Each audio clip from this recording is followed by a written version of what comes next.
Hey, welcome to Let's Talk. My name is Paige Bingham, and I am so happy to be back after a little sabbatical from Juneteenth to now settled in for another episode of Let's Talk. Community is very important, and I believe it is important for everyone to know what's going on in our community.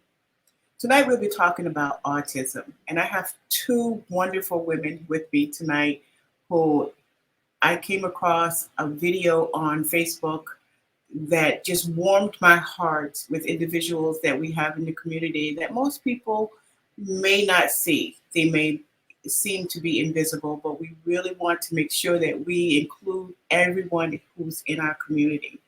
So, with me tonight is Emily Camerer, who is the Director of Community Outreach and Administrative Director at Hope Enterprises. Welcome, Emily. Thank you.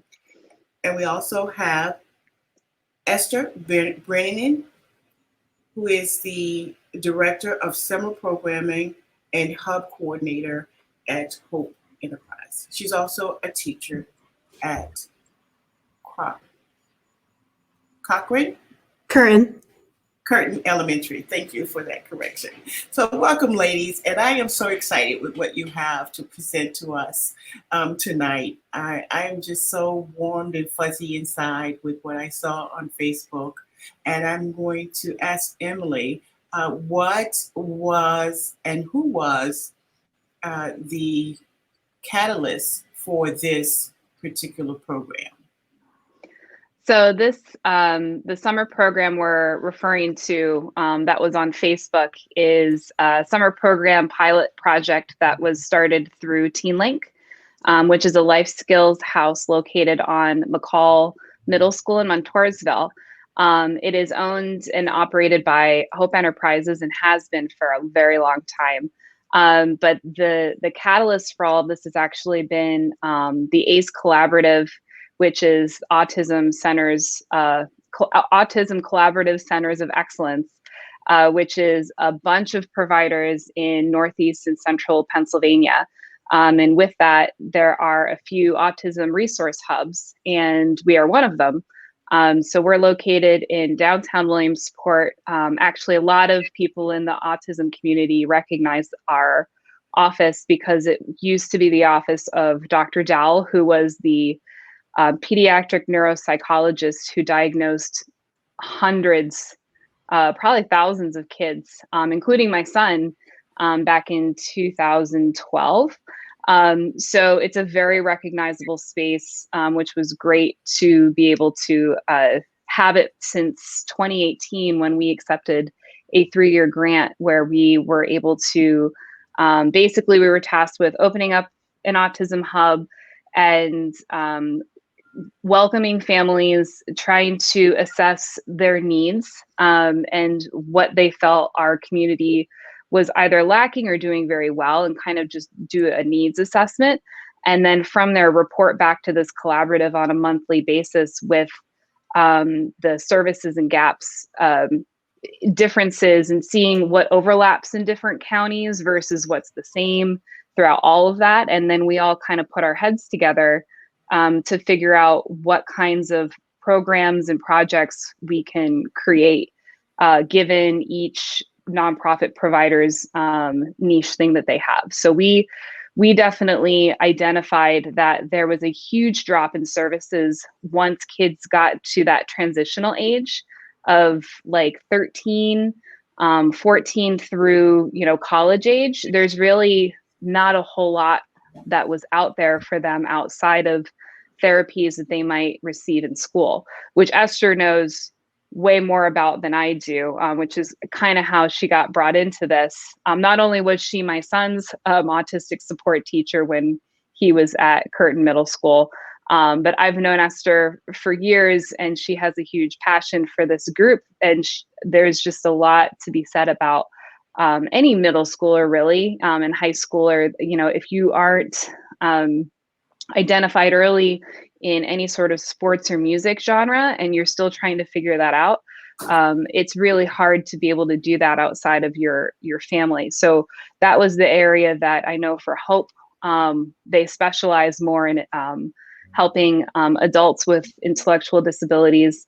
And so this seemed like a really great opportunity to try to do a good hand holding of like, here's what we can offer. And through that, TeenLink ended up being kind of the catalyst of this 3-year grant. Oh, that is awesome. Thank you for that history.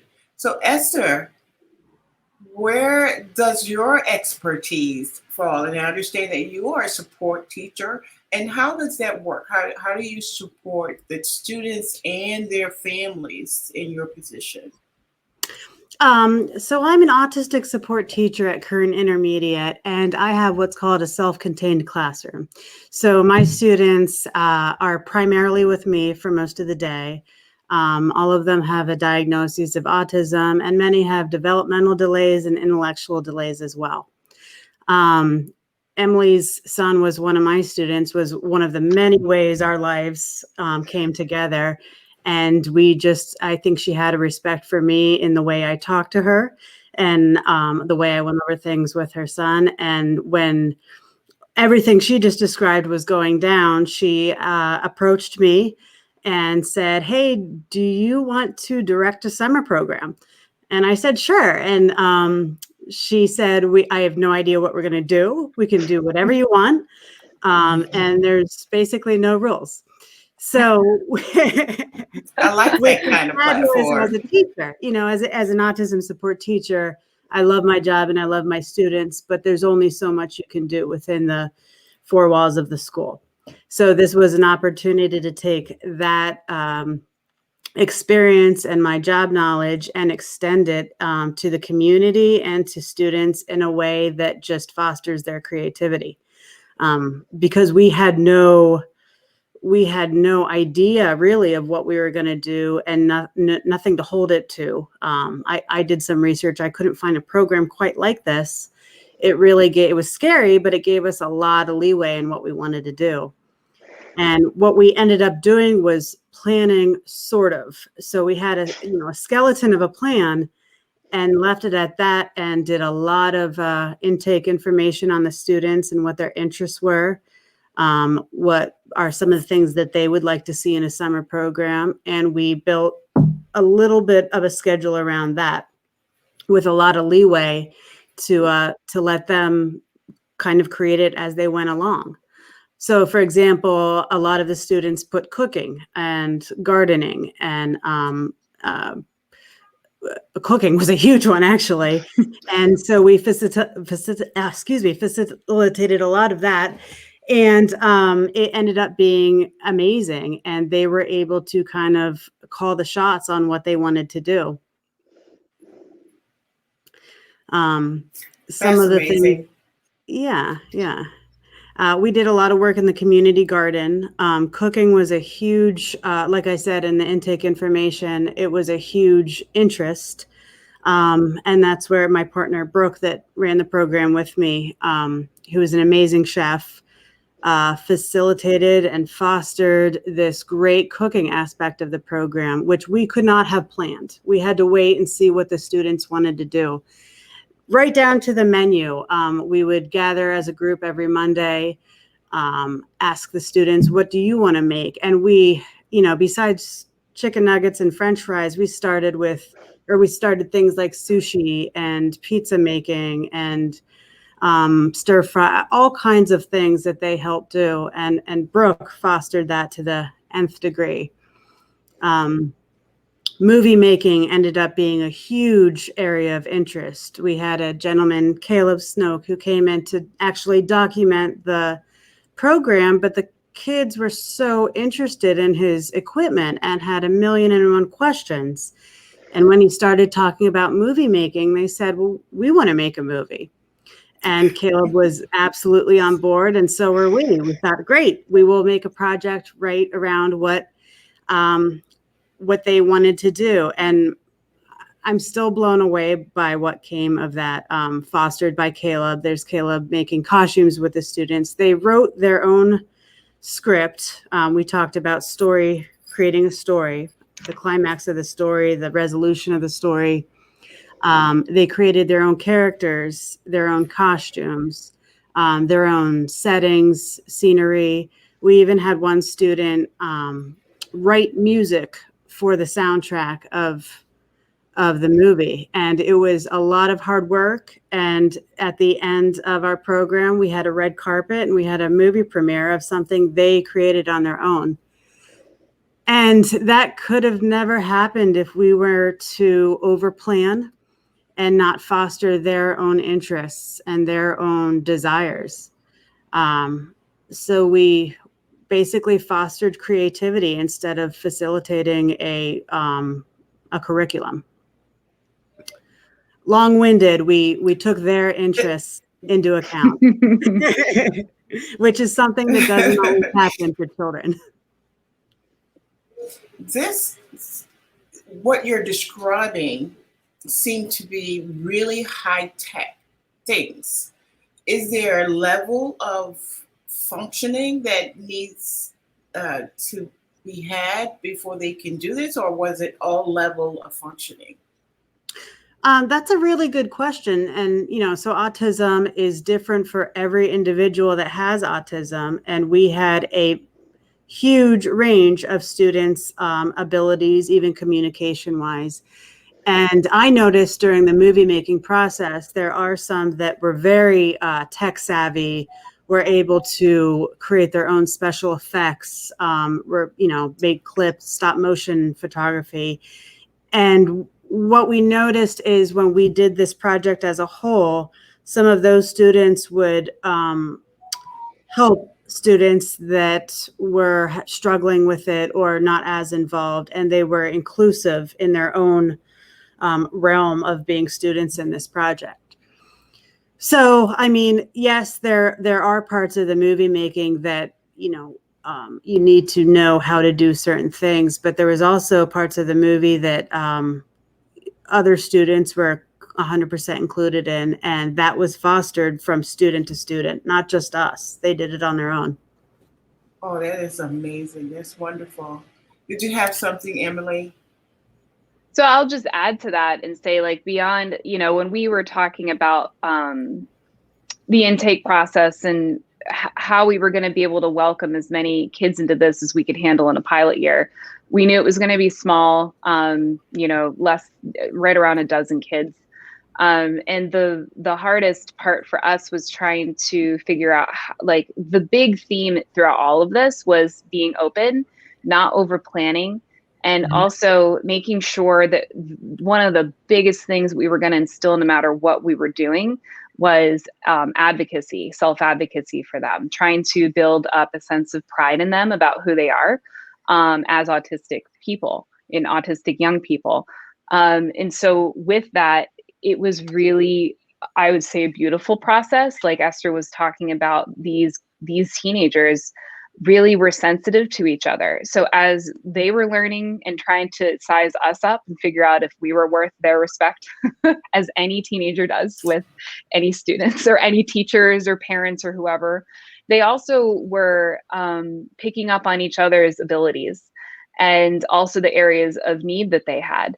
And the thing about autism is that the difference between thinking about it either as high or low functioning is really just a matter of what are you good at and what do you need help with? Because even if you have kids that appear like their autism isn't as prevalent in how they present themselves, there can be a myriad of reasons for that. And what we were trying to really let them feel was a sense of like, you can be okay. Your autism is a gift.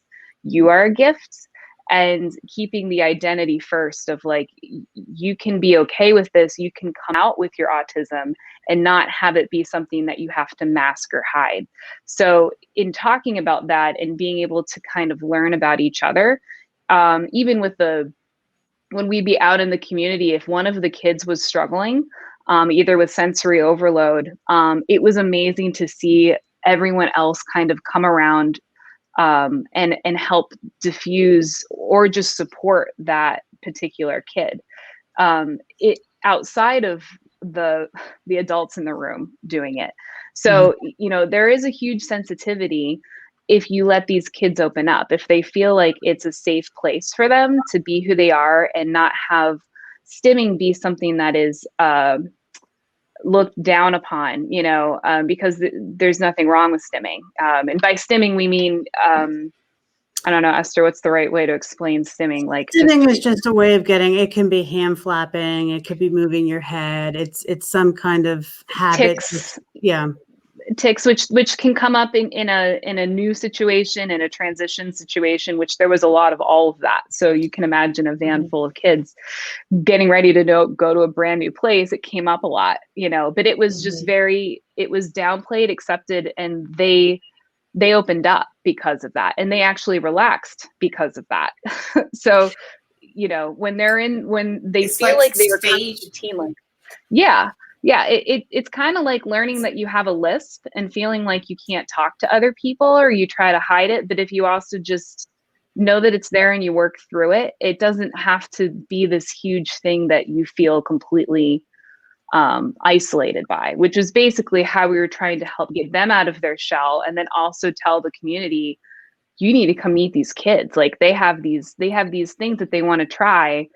This is our future right here. Like get on board, get on our level and see what they have to offer. And it worked great. Like we went all over town and we were everywhere. Everywhere. And the outpour from the community was just amazing. I mean, the places that we visited are not necessarily a place where you would, roll up with 10 teens with a range in autism. And we had some people that were nervous or didn't know what to expect. But even in those situations, we did not plan ahead. We just said, do what you think will feel right. And the camaraderie was just absolutely amazing. And the community's ability to open up to these students and let them in their spaces. The fire department, for example, was one that was absolutely amazing. And the other thing too that happened when we would visit places with no real expectations is the amount of questions that would come from our students, and the community members' ability to answer and to foster their interests was, again, a reoccurring theme. It's nothing we could have ever planned. We just had to let it happen organically. Yes, that is just wonderful. I tell you, I was so moved by the clip that I saw on Facebook. I'm like, I have to reach out to Esther and to see if you would come and talk about this, because it's so important for them to feel included in the community at large. Right. And the cooking aspect, I think, and that was the first thing that you mentioned, that we can make those connections around food and preparing food. It's just like this spiritual ritual of coming together, and everybody can relate to that.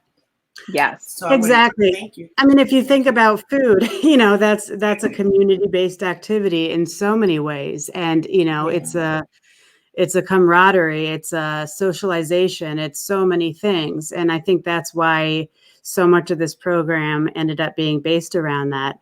And it extended to, cooking and creating at the TeenLink Center to our first restaurant we went to was the Moon and Raven, who graciously opened their facility to us. And the students served each other, and they practiced carrying trays and plating dishes. One student just went right to the dishes and did every dirty dish that we had created, and they let it happen. And it was absolutely amazing. Again, that was a great example of a community member fostering our students' interest. We had one student that enjoyed it, but he wanted to know about their security system and their security cameras. And Erin from Moon and Raven promptly got her phone out and showed him the security camera images so that he could, view their surveillance. So that was great. And then to extend on the restaurant experience, they loved going to the Moon and Raven. They loved the food, but they said, why can't we wait on real customers? And, at first we were like, well, and then we thought, well, why Why can't not? you? Why Yeah. can't they? Yeah. Exactly. And I remember saying to Emily, we can do this. They can wait on real customers. And we went to Franco's and met with Freddie and Marie, and they said, absolutely. And we brought all of them to the restaurant. We had maybe 12 customers, and VIP customers in the yeah, community. Yes, we were very Customers. selective. yeah, exactly. And the students came in, and even then some gravitated towards the kitchen. Some loved customer service and made sure every water glass was filled at every second of the lunch. Some sat with the customers and joined them for lunch. But it was one of the most amazing experiences, and they were so proud of themselves. Some Did of they them make had that? what's They that? Did did. they make? Yeah, That sushi that they they made. sure Yeah. did. Oh my goodness, that's There beautiful. was an interest in sushi, and Brooke happens to be a connoisseur in Japanese cuisine, and we had a complete Japanese food day, and they rolled their own sushi. Some of the students that I couldn't believe they were eating sushi was trying it, but they were all a part of it, and we would eat all together as a unit. And it was a beautiful thing. Lunch was a huge deal every day. I mean, hour and a half, because we did the prep work. We took our time. We had seconds and thirds of everything. Sure. We cleaned up, we laughed, we talked, we argued, everything in a family dinner that you may have. I wish I could have been there. And you know what? They loved visitors as well. People Yeah. that came to the TeenLink Center to join us for various activities. They loved it. It was like welcoming someone into their home.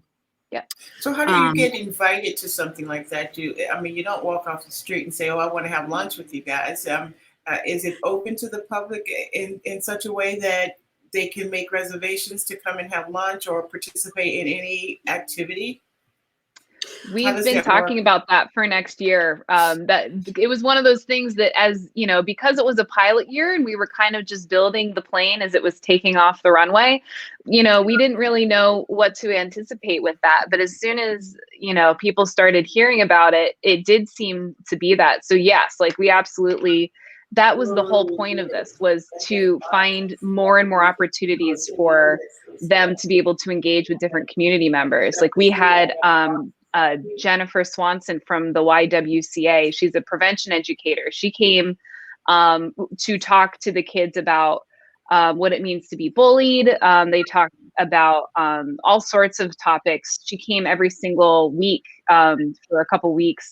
And then she got invited to come to the movie premiere because she made connections with the teens. So like, it's the same kind of community building that you would hope for in any kind of social setting. It was happening organically. So yeah, absolutely. That's what we definitely, in getting the word and buzz around these kids. I mean, there's a lot of opportunity here for more and more engagement, and all of that is just going to help spark, more engagement from them, and also instill that confidence that like I am somebody worth being pursued, and there is a place for me in this community. We're just building an inclusive community from a whole other angle. Exactly. And then the more people like you, Paige, that say, how can I get invited? Where can I be, how can I be a part of this? I mean, that's the goal. We talked a little bit about what's the end goal of this. And that's what it is the welcoming with open arms, and the wanting to welcome autism into the community, and persons with autism being feeling accepted into the community. And this is such a big stepping stone for that. And, the restaurant experience was one that I can't tell you, and Emily probably has too, so many people that said, can I be a part of this? When are you doing it again? And, we had limited it to, I think, 12 people at Franco's. And afterwards I was like, Emily, I think each student probably could have taken a whole table. I mean, they wanted more, and I would love to see that happen. Yep. Yes, I would love to see that happen as well. And this is preparing them for employment in the community. What jobs are they placed in? How often? I mean, what is the process for them getting employment outside once they graduated from school or um, integrating into the So community? that's a really big topic. There, with the way autism has exploded, there's a little bit of additional context I think that would be helpful. Like if you look at Lycoming County, there's we have an autism census that the state does. In 2005, there were 120 people diagnosed with autism in Lycoming County. In 2011, just a few years late 6 years later, there were 355 people diagnosed with autism, which is like Mm-hmm. 196% increase. With that, and that's in 2011. This 10 years later, I'm not even sure what the statistic is, but like it's been on the rise. And with that, the OVR, which is the Office of Vocational Rehabilitation, has really struggled with having to help with job placement. That's something that Hope comes in and helps with. We have our choice programming, where we help with community participation for adults with intellectual disabilities, 18 and over. And with community participation, they also help with employment through job coaching. But as it stands now, nationwide, 70% of the autism community is unemployed or partially employed. So that's something that is part of this inclusive community building, is with the hope that employers will take a chance with hiring someone with autism, or also make it that somebody with autism doesn't feel like they have to hide that in order to have a chance to be employed, which is what's happening. Especially, for us, we wanted to be able to open up the summer program to high schoolers and college age students that are on the spectrum, but they didn't want it's very hard to pull them into a program like this that is out as an autism support camp, if that's what you want to call it, or program or whatever. They struggle with wanting to come out as that because they're trying to navigate the community themselves. So that's actually a really a big question that is going to involve us helping the teens come halfway, and then the community saying we'll come the rest of the way and take that chance. That it's through providers like Hope Enterprise that try to help with creating additional support for those that need it in trying to get job placement. And it also depends on the stakeholders in the community. Some of the bigger employers wrapping their heads around where can we include them in our workforce, and give them the opportunity to participate.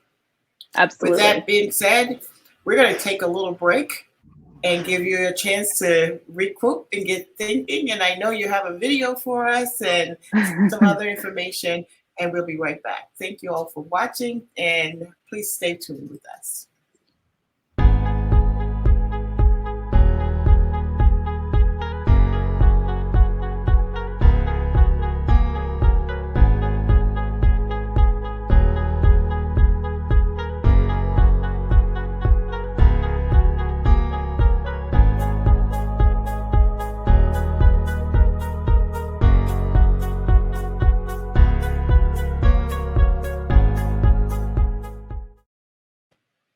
Thank you for returning for us. This is Let's Talk, and we are here talking about autism. And we have Emily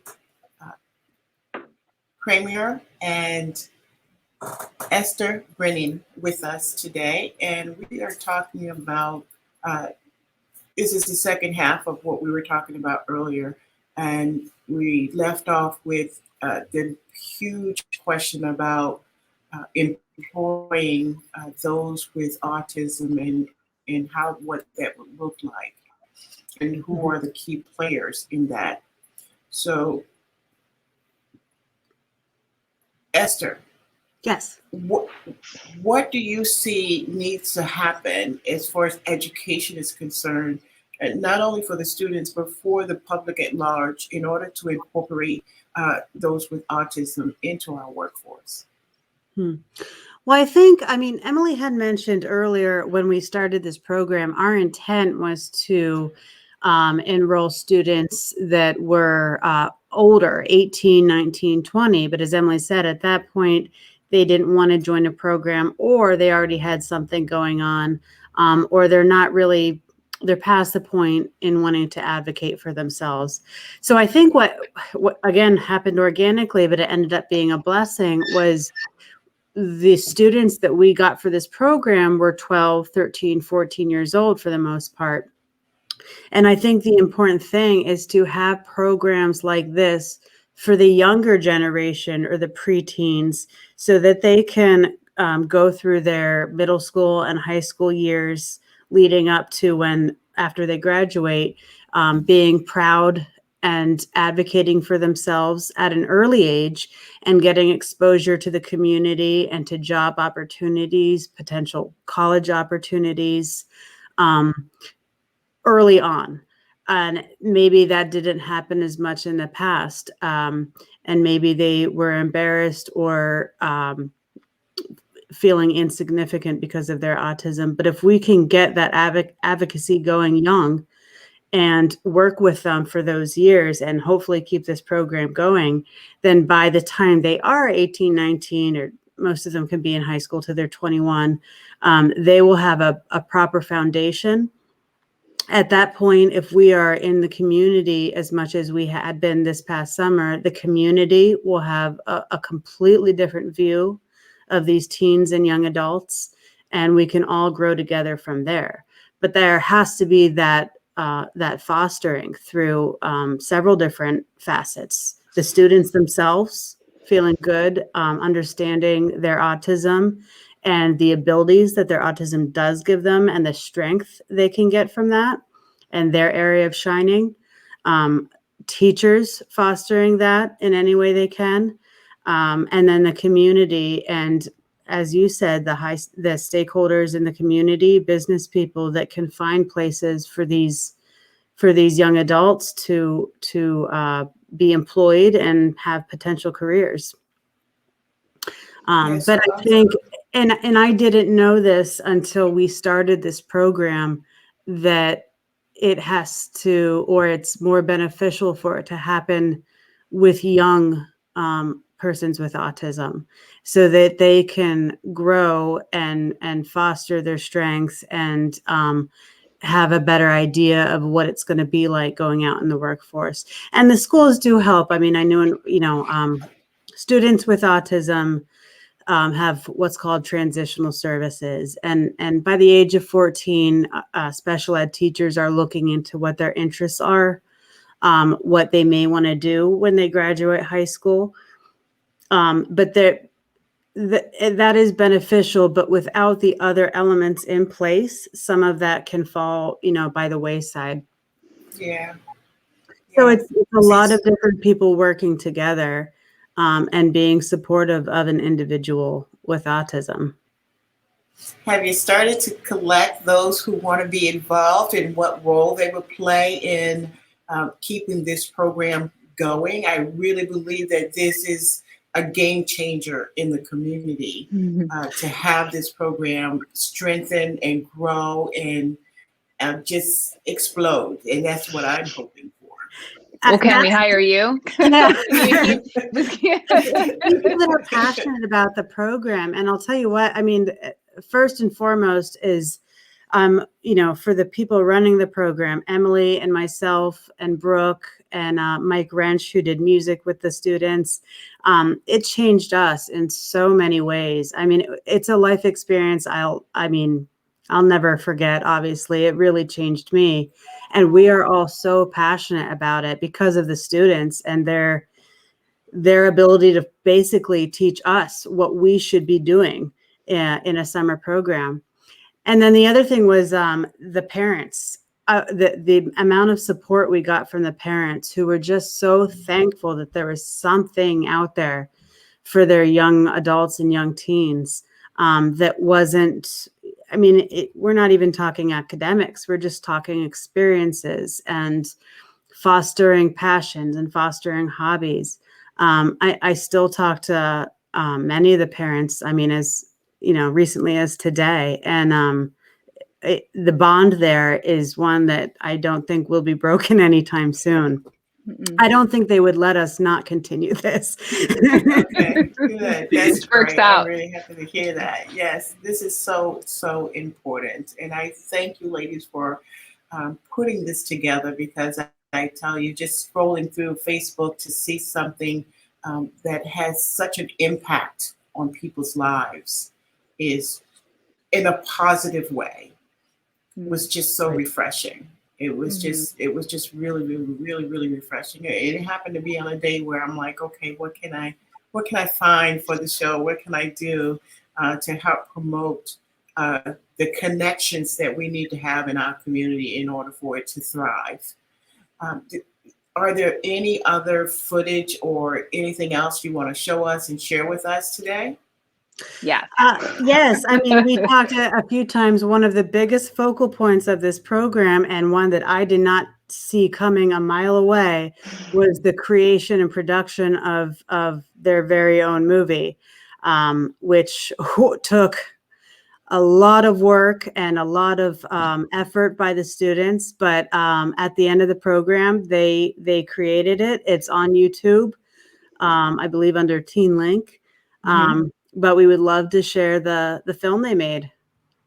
Okay, great. We're gonna discuss it after we view the movie. So grab your popcorn.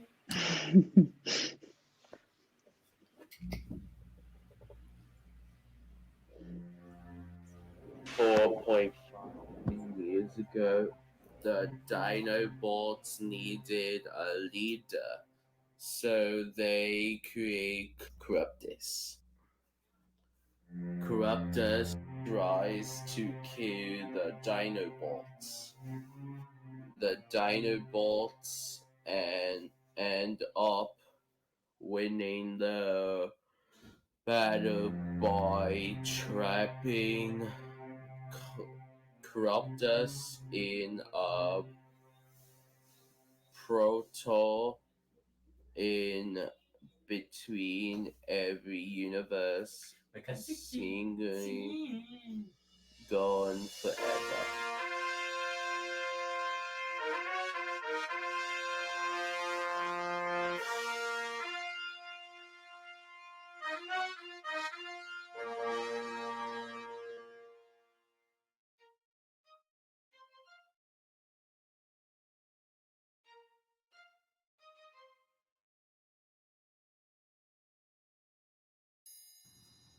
I win! Oh no, you win again. Of course you win, you're a fairy.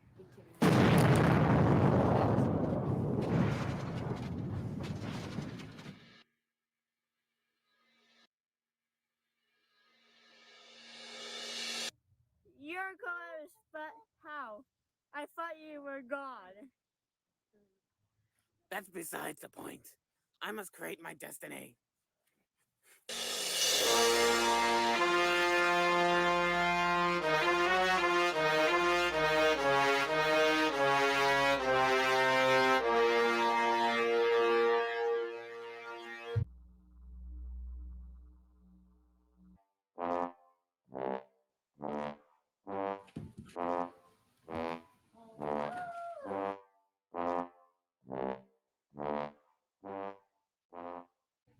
So, can you help us? You will help us? Yes, I can help, or send somebody to help you. His name is Quickster, and he has a special ability. He can run at 1,800 miles per hour. And get your reversal X, and your mask will be ready in 3 hours. 3 hours later. Your masks are ready. I'm okay.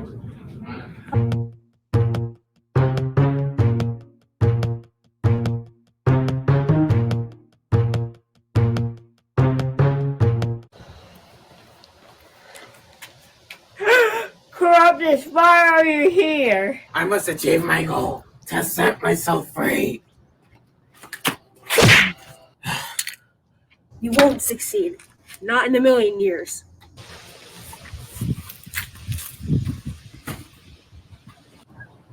Oh, you've got to be kidding me.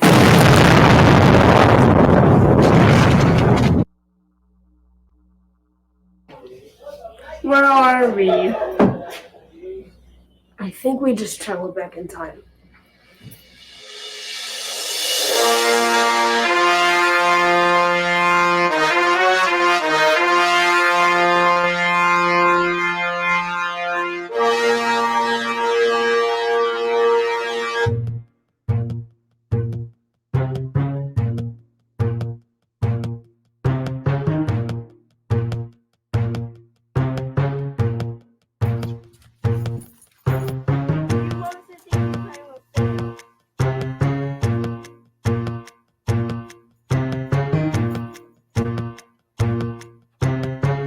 Now, Esther.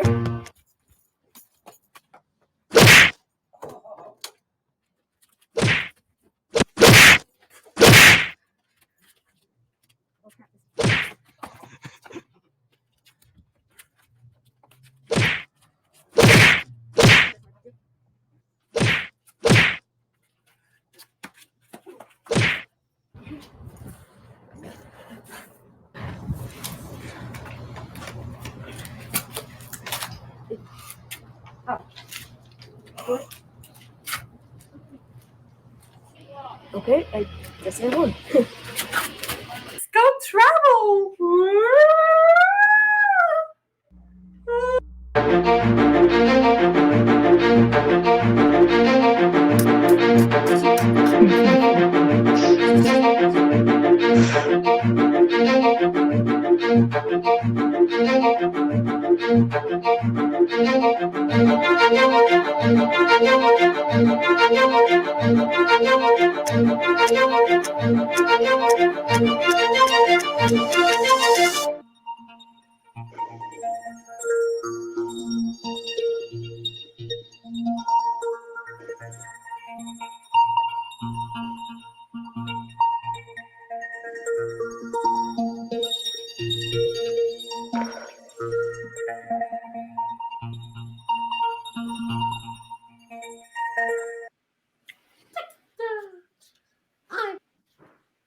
I finally win.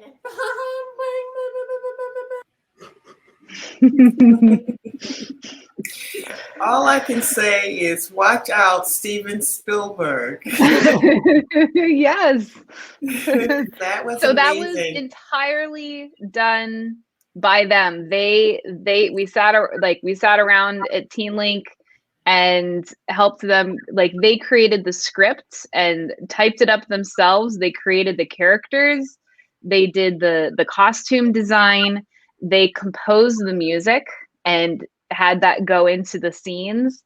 And they worked tirelessly throughout, all of the other things we had going on during the summer. They kept coming back to it and all worked their way into it. It's kind of a Avengers theme. I don't know if you pay attention to action movies. There are a lot of references, but they made sure to not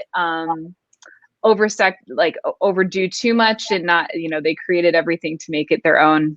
It was so fun to watch. Yes, And it was a fun to great watch. example of them. We talked a lot about the students fostering each other and supporting each other. Some of the students were very involved in the script writing and had an idea in mind, but then, one student said, "I want to be a fairy." And so they wrote a fairy into the script. They really took into consideration each student, and even ones that were not recorded as characters in the movie. They did camera work. They helped with editing. They all helped with costume making. So they all did it together. Another great lesson I was just thinking today about this movie was often, not always, but often, many persons with autism can have a hard time with changes. and things not going in a particular order or a particular way. And what I learned about movie making is it never goes the way you think it's going to go. And they had to change things several times. And one of the biggest lessons is adaptation. And they really amazed me. In fact, we were worried at certain times that it wasn't going to turn out to be the way they had envisioned it. And their ability to adapt that did not come naturally or easy was amazing. It turned out well from my perspective, because I would like to know where this cotton candy cloud kingdom is. I love cotton candy. And that was Jacob, the one that was adamant that he wanted to be a fairy in the movie. And we just went with it and asked him, well, where does the fairy live? And he said, cotton candy cloud, of course. So, Yep. my goodness, we were going to make a cotton candy cloud for him. Oh, that was awesome. We really, really tried to foster all of their creativity and all of their ideas to the best of our abilities and make this happen the way that they envisioned it. And what a great pastime, playing cards, a good card game going. Right. That was in the original script too. The script was very detailed. In fact, we really had to cut it down a bit because this could have been a 3-hour movie. Okay. So that was one of the examples of adaptation and compromise. It's a real testament to you ladies and your passion to help individuals in our community with intellectual, I don't want to say disabilities, because we can see very well that they're capable. I can give you a better word. Yeah. Do you want to hear the new word, the new way that we try to say that? Because, we're always developing and progressing. Diverse abilities. People with diverse abilities. Yes. Yes. Thank you for that term. I will use that because they demonstrated diverse ability very well. So thank you, ladies. Where do we go from here now? Just kind of map out a plan for us and let us know where we go from here. How do people get in touch with you? How do they support you? What can they do? How do they do that? So there's a couple ways. You can always, as far as TeenLink next year, it's because it's a grant funded project. The platform changes, but we're hoping to be able to open up this again. It will likely be through either Hope Enterprises or All One for Autism. We still have our Autism Hub running. And if you call, you're either going to be talking to Esther or myself. That number is 570-772-2491. If you've been driving on 220, you might have seen some billboards that reference autism. There's a whole website that also gets you to a main phone tree, because again, we're a resource center. So if people call and have questions, we will literally volley you to the provider, because we do not provide a service ourselves. So if you call the phone tree, you'll go to the executive hub, which is the University of Scranton, and then they will direct you in different places from there. But for people that are looking for doctors, how long are wait lists, which just a precursor, the wait lists are awful right now with the pandemic, with everything else. There's shortages with therapists and everything else. So it's not great right now as far as that looks. But there is still a really good online presence. And, we still are open to trying to find ways to help connect people through that. So that's absolutely a way that you can connect. And then we will be using Facebook and ways to promote, I believe, in early 2022 as far as what TeenLink will look like next year. Mm-hmm. And if there are people that want to get involved or community members that want to reach out, that is a good number to call. That's my hub coordinator line. And we appreciate any community members wanting to be a part of this and expanding on it. Yes. Okay. And hopefully you'll get another grant. Yes. Hopefully you'll get another grant. Well, ladies, thank you very much for joining me today. tonight. And I really appreciate your presence here and all that you do in our community. And hopefully in April, which I know is Autism Month, correct? Yes. We'll come back and we'll revisit the program and see where it's at and how it's grown, and just all celebrate together. That sounds Absolutely. great. Thank love you, that Paige, idea. for having us. Thank You're you so very, much. very welcome.